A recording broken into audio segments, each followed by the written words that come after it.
Bienvenidas y bienvenidos a Eneramix. Este es un espacio donde mezclamos ideas, voces y experiencias que están transformando el mundo de la energía. Soy Aide Zamora, fundadora de Amerali y anfitriona en este espacio, y me acompaña Andrea García. Hola a todas y todos, soy Andrea García, coanfitriona en este espacio y es un verdadero placer estar aquí con ustedes. Estamos más que listas para aprender a compartir grandes ideas. Hoy tenemos a una persona que admiramos profundamente, Ana Laura Ludlow. Muchas gracias por estar aquí. Es un honor tenerte como invitada en este episodio. Muchísimas gracias, Aidea, Andrea, gracias. Ha sido un honor para mí poder estar aquí en este espacio con ustedes y ojalá que podamos aprender en esta conversación y compartir puntos de vista. La verdad es que me encanta el poder estar con ustedes y gracias a toda la audiencia de Eneramix. Muchas gracias, Ana. Gracias, Ana. Para comenzar, no sé si podrías compartirnos brevemente tu trayectoria profesional y cómo ha evolucionado tu enfoque hacia la energía y la sostenibilidad. Muy bien, bueno, yo arranqué hace 25 años en el sector energético, dentro de la empresa en la que todavía estoy, que es Engie. Mi primera interacción con la energía fue a través del gas natural, cuando empezaba la participación de los privados en el sector. Y lo que más me llamó la atención era justamente el cambio positivo que se podía hacer en las comunidades. Desde el momento en el que vi el cambio de la dinámica al llegar al servicio de gas natural, me di cuenta de que era un trabajo en el que podías hacer una diferencia real y que eso era algo tangible. Y desde ahí creo que me apasioné con el sector energético. He estado en distintas posiciones en México, ahora también con una experiencia en Perú, y la verdad es que cada vez más convencida de que es un sector crítico para el futuro de la humanidad. Tenemos en nuestras manos la posibilidad real de hacer una diferencia en términos de mantener una buena calidad de vida, pero de forma sostenible. Y no puedes hablar de energía si no hablas del tema de sostenibilidad. Entonces, también en los últimos 3 años, donde he estado mucho más involucrada en este tema,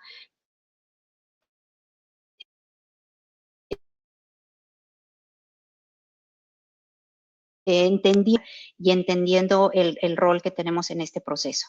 Entonces, acompañar todo el conocimiento y la parte de operaciones con este componente del rol de la transición energética y la descarbonización creo que ha sido súper enriquecedor.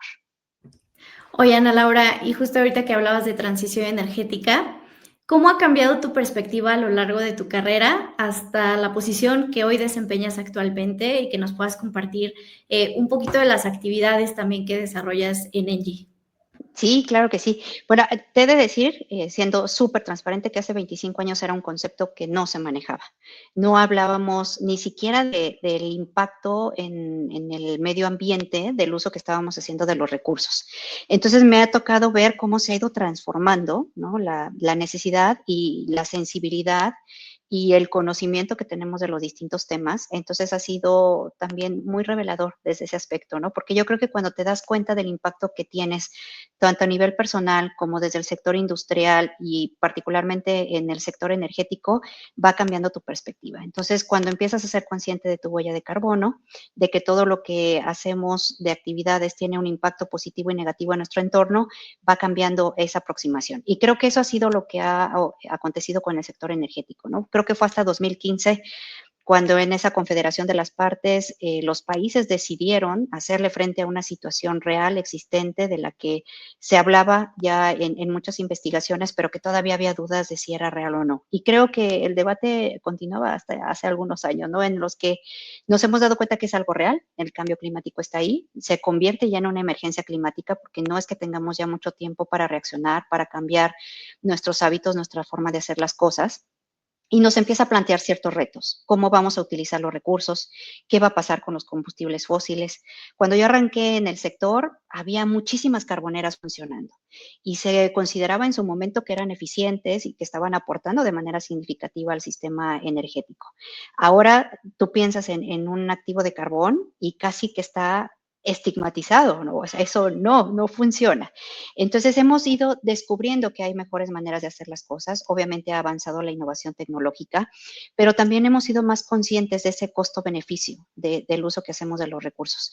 Y justo esta transición energética es cómo vamos a ir transformando nuestro sistema energético para ir cada vez haciéndolo más sostenible, más resiliente, también más justo en el sentido de aprovechar los recursos que cada país tiene y justo en el sentido de no dejar a nadie atrás, porque recordemos, y estando en la conversación, 3 mujeres aquí en la mesa, las mujeres y las niñas son las más afectadas por el tema de transición energética y por todo el tema de cambio climático.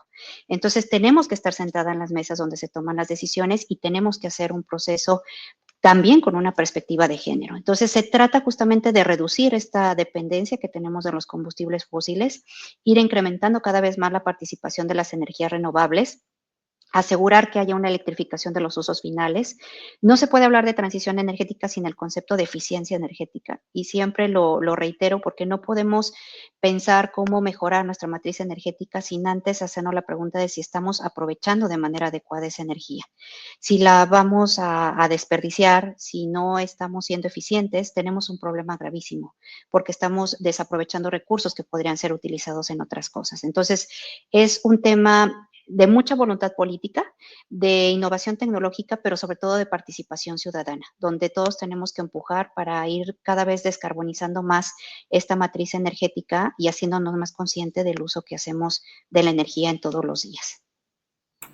Oye, Ana Laura, nos diste ahorita una como breve introducción hacia la transición energética. No sé si puedas explicarnos o cómo definirías tú la transición energética y aparte de la eficiencia energética que se necesita, ¿qué otros elementos fundamentales considerarías para lograrla de manera efectiva en el sector energético? Sí, claro. Bueno, creo que transición es eso, es como un camino. También hay muchas personas que dicen, ya, los combustibles fósiles no los vamos a utilizar y mañana puro renovable. No podemos. Seguimos necesitando al menos el gas natural como respaldo de los sistemas eléctricos. No podemos olvidar que en su mayoría y sobre todo para particularmente México, donde las energías renovables que más utilizamos es la solar y la eólica, seguimos teniendo una intermitencia. Entonces necesitamos energías firmes, que se les llaman, o generación con gas natural, generación hidro, geotérmica, hay otras también alternativas, para poder asegurar que cada vez que nosotros entramos a nuestra casa o que vayamos a entrar a nuestra industria y queramos arrancar un proceso industrial, no tengamos ningún problema con el suministro eléctrico. Así de simple. Entonces, ¿cómo tenemos que hacer eso? Buscando disminuir el impacto, tratando de mitigar lo más posible esos impactos negativos que tenemos en nuestro entorno a la hora de estar generando esa energía. ¿Qué tenemos que tomar en cuenta? Ya hablábamos de este concepto de eficiencia energética. El otro, obviamente, pues es el aprovechar esos recursos renovables que tenemos, particularmente en México, con gran abundancia. Entonces, tenemos que hacer uso de esos recursos que tenemos a la mano. Pero también tenemos que ser muy conscientes que tenemos acceso al gas natural más barato a nivel global. Entonces, también tenemos que aprovechar ese recurso y acompañar o complementar las energías renovables con el uso, por ejemplo, de este gas natural, que es un combustible de transición. Y el otro componente que tenemos que asegurarnos es tener la sensibilidad de las necesidades que hay en cada zona. No va a ser lo mismo el sureste de México que el norte, que el centro. Entonces, esta transición energética también tiene que ser un proceso de profunda reflexión y conocimiento del territorio, ¿no? O sea, qué estamos buscando y cómo lo vamos a lograr y asegurarnos de que estamos incluyendo a todos. No podemos pensar, por ejemplo, y a mí me encanta la idea de los autos eléctricos y creo que tenemos que avanzar hacia allá, pero no podemos creer que los autos eléctricos es una solución para todos. Tienen un costo todavía bastante alto y hay retos que afrontar. Entonces tenemos que ser muy sensibles de qué podemos hacer en cada zona, en cada región, en cada contexto, para que el uso de la energía sea el más adecuado. Y es justamente eso, la transición energética justa, ¿no? Esa visión global, tratando de disminuir el impacto que tenemos en el medio ambiente, descarbonizándonos, pero garantizando que no vamos a tener ni problemas de calidad de la energía, que vamos a poder mantener la misma calidad de vida que hemos tenido hasta ahora. Ana Laura, mencionaste puntos bien importantes de cómo cuando estamos construyendo justamente las soluciones para que el sector sea muchísimo más resiliente y más justo, hay un concepto que hoy día creo que ha tomado más relevancia, que es el tema de pobreza energética. Entonces, me gustaría que nos pudieras platicar un poquito más al respecto. Creo que ya lo mencionaste como en varios momentos. Y también un poco pensado hacia qué podemos hacer para disminuir esa pobreza energética en nuestro país.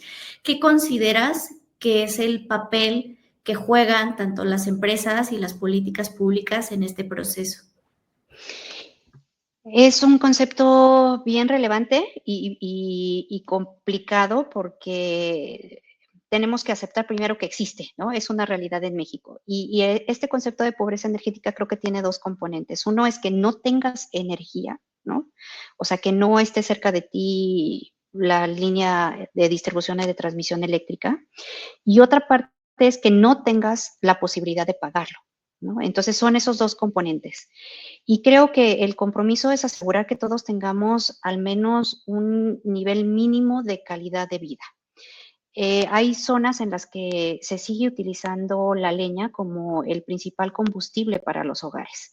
Y eso tiene muchas implicaciones, no solamente a nivel ambiental y de salud pública, con todos estos gases que se generan a la hora de tener una combustión en un sitio cerrado, adentro de una casa, también con los tiempos y las dinámicas culturales, vuelvo a reiterar, de las mujeres, a quienes nos toca hacer la recolección de esa leña y luego estar más expuesta a los efectos de la combustión de la misma, porque nos encargamos en su mayoría de los cuidados de la casa, de la cocina, etcétera. Entonces, ¿qué es lo que tenemos que garantizar? Que al menos, o sea, los que estamos en México tengamos un piso parejo, ¿no? Que tengan acceso a la electricidad, que tengan acceso a poder tener los alimentos refrigerados, que puedan tener acceso al aire acondicionado. Ahora con este incremento de temperatura a nivel mundial, cada vez es mucho más difícil el verano en algunas regiones particulares del país.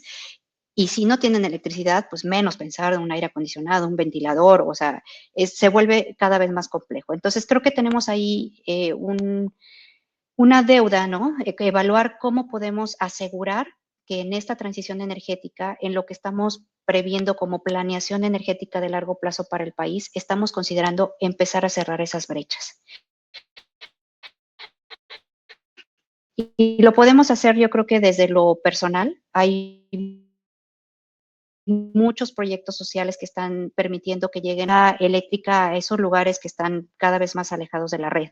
Hay otras soluciones como las estufas, ¿no? Que son eficientes en el uso de leña, que si bien no vas a retirar por completo el uso de la leña, al menos previenes un tema de salud pública con los gases a la hora de tener esta combustión, o estás haciendo más sencillo a través, por ejemplo, del el tratamiento de los residuos, el biometano, el biogás, que se puede utilizar ese combustible a nivel de los hogares donde no hay posibilidad de llegar con el gas natural o con el gas LP.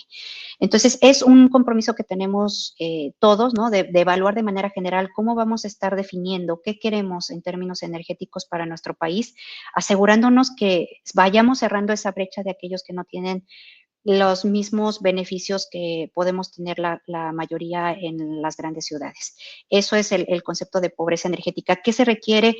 Que las empresas del sector brindemos soluciones asequibles, que nos aseguremos de que estamos buscando alternativas que permitan que podamos acercar estas soluciones energéticas, pero que también puedan ser a precios que la gente pueda pagar. Tiene que haber mucha política pública que dé esas condiciones habilitantes para poder desarrollar estos proyectos y una colaboración multisectorial. No se puede hacer nada de forma aislada, entonces es un trabajo entre el sector público, privado, académico, social, y con un enfoque muy específico en cada territorio. Ese enfoque territorial creo que juega un rol muy importante porque no podemos tomar soluciones desde un escritorio sin conocer la realidad de lo que se vive en las distintas comunidades de nuestro país. Entonces necesitamos estar cerca y entender qué es lo que se necesita para hacer esas propuestas.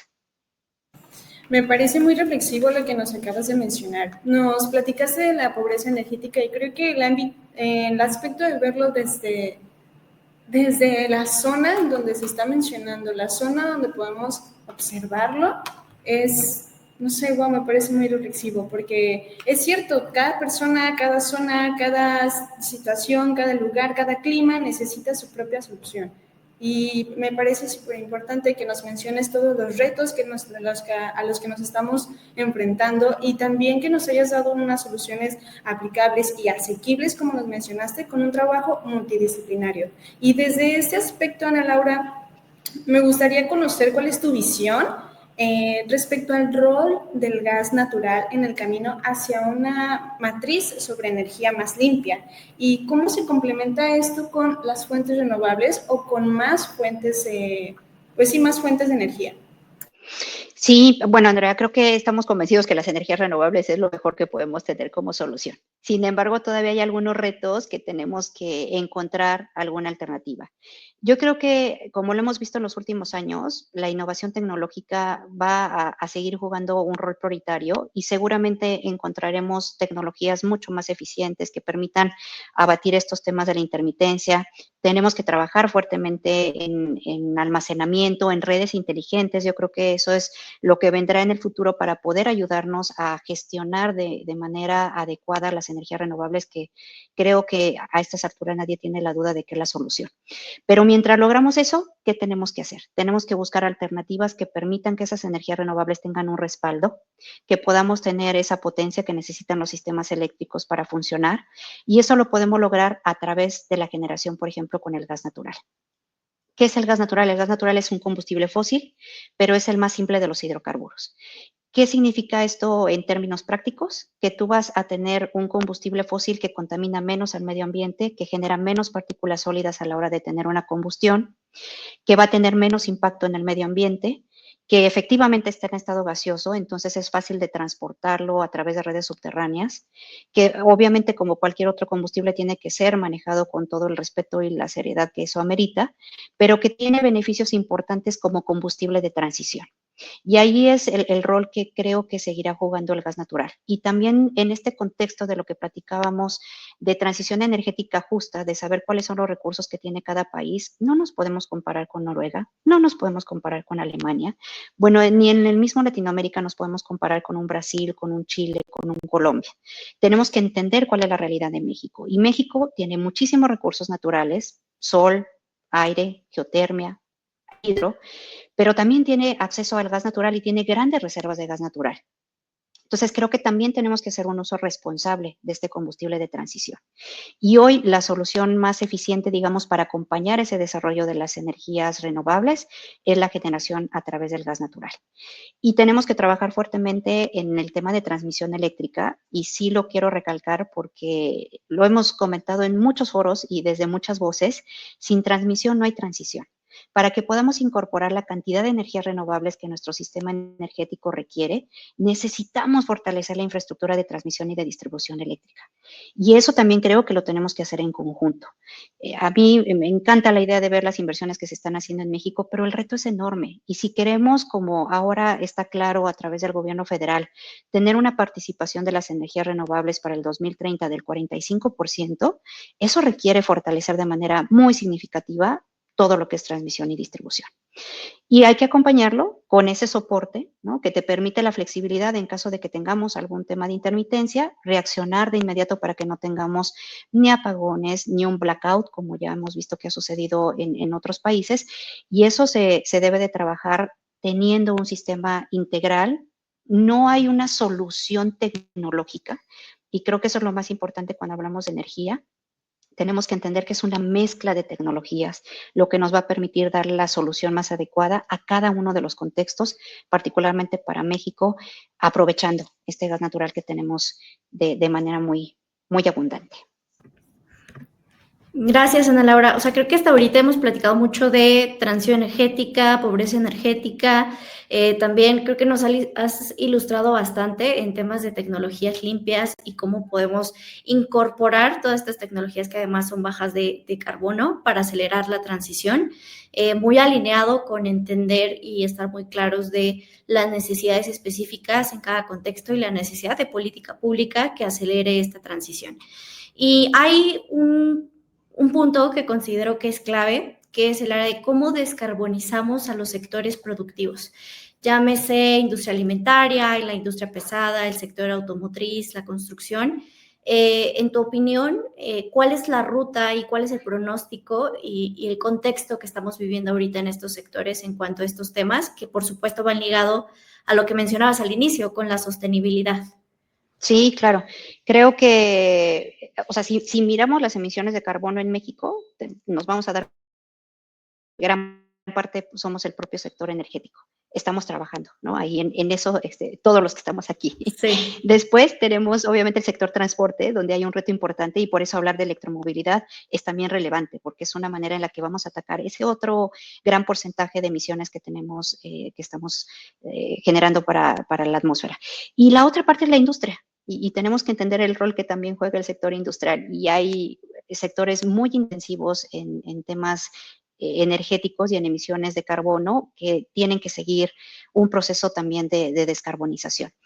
Creo que si lo pudiéramos resumir, de acuerdo a la experiencia que he tenido un poco a la hora de interactuar con los diversos clientes que tenemos del sector industrial, son como 3 o 4 etapas, ¿no? Las que yo diría. La primera, tienes que partir de algo, tienes que saber dónde estás parado, cuáles son las emisiones que estás generando, tienes que tener una línea base, tienes que cuantificar cuáles son tus emisiones, de dónde vienen, y a partir de ahí plantear objetivos, hacerlo real, porque mientras tú no tengas un número sobre el cual te puedas comparar y medir, difícilmente vas a poder hacer algo concreto. Claro, O sea, vas a puedes tener muy ciegas. buenas intenciones, Claro. pero no llegas a nada, ¿no? Entonces, eso es súper importante. ¿Dónde estás parado y cuáles son las emisiones que generas?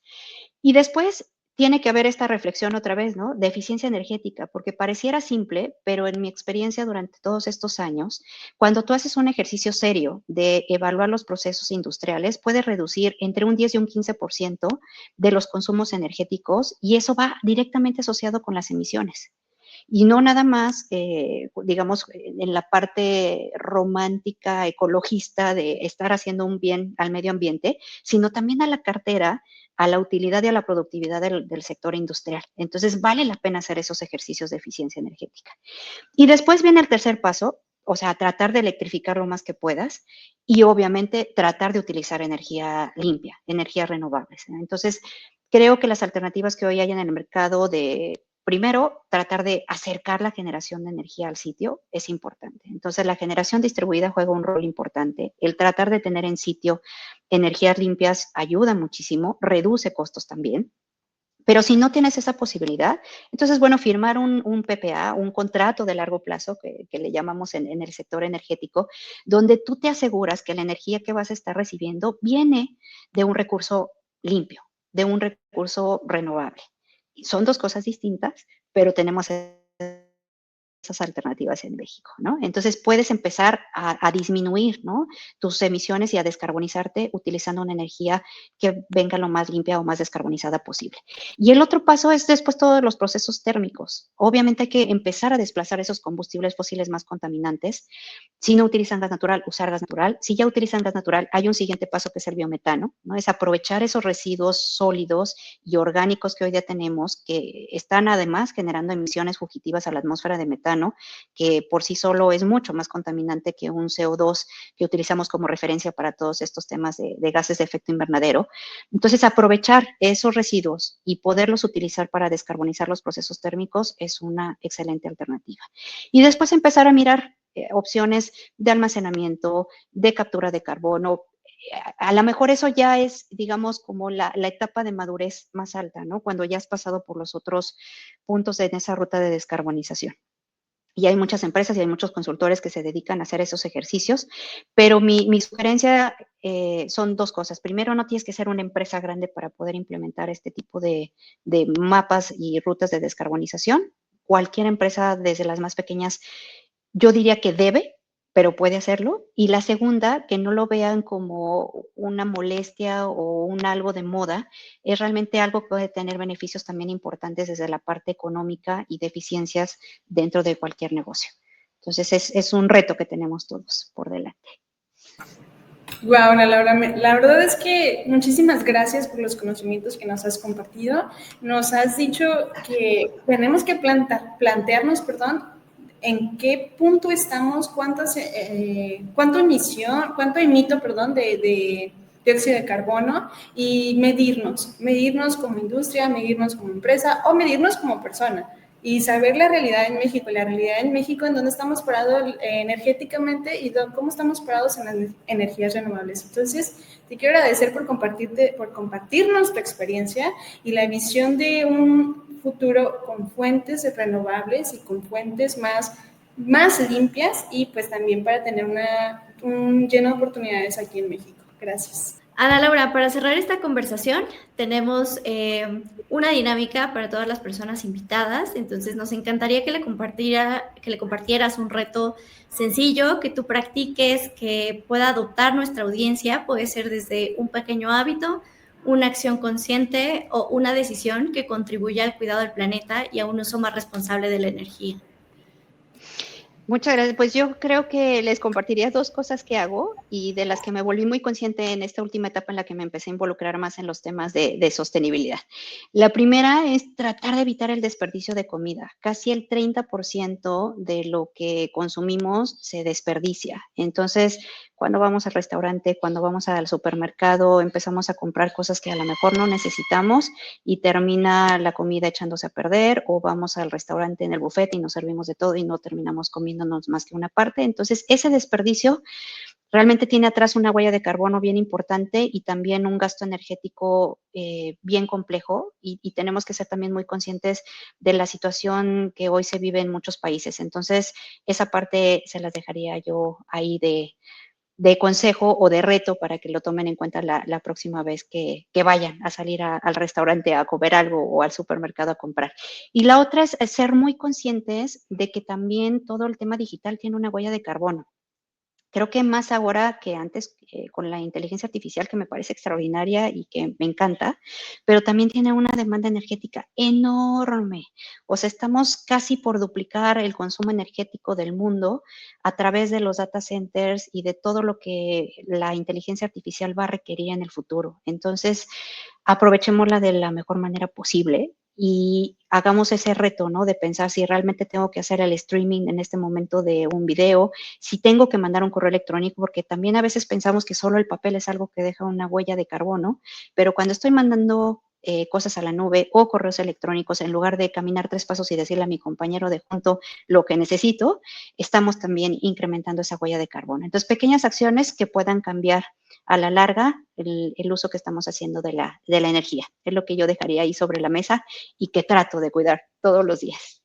Muchas gracias, Ana Laura. O sea, sin duda son retos que son muy sencillos de aplicar, pero también creo que conllevan un reto en la forma en que hoy estamos pensando y tomando conciencia de las acciones que hacemos en nuestro día a día y el impacto que tienen. Pues muchas gracias, Ana Laura, por compartir tu visión, tu energía con nosotras. Nos quedamos con muchas ideas. Sin duda aprendimos, nos inspiras muchísimo y creo que hablo tanto por Andrea como por mí.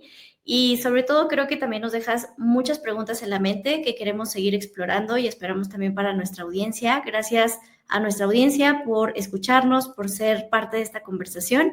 Esto fue Eneramics y aquí se cuestiona todo. Gracias, chicas, y que tengan una excelente tarde. Gracias por el espacio y de verdad un placer estar con ustedes. Muchas gracias.